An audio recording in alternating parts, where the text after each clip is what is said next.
believe that there is one God. Praise God, na ayon sa Biblia, ang pananampalatayang ito. Ang sabi ng salita ng Panginoon, mga kapatid, Hear, O Israel, the Lord our God is one Lord. Kahit man noon, panahon sa creation, mga kapatid, sabi ng Bible, sa aklat ng Genesis 1:1, in the beginning, God created the heaven and the earth. At the time, mga kapatid, the earth was without form. Then the Spirit of God, the only Spirit of God has moved it upon the face of water.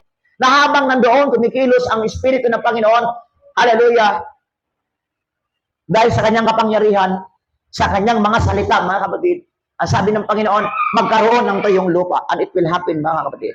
Ang sabi ng Panginoon, sa tuyong lupa, magkaroon ng mga pananim. At yan po ay nangyari, mga kapatid. Yung dating walang saysay, dating walang anyong lupa, mga kapatid, that because of power of the word, hallelujah, na nag-proceed in the mouth of God, ay nagkaroon. Nangyari, mga kapatid, praise God.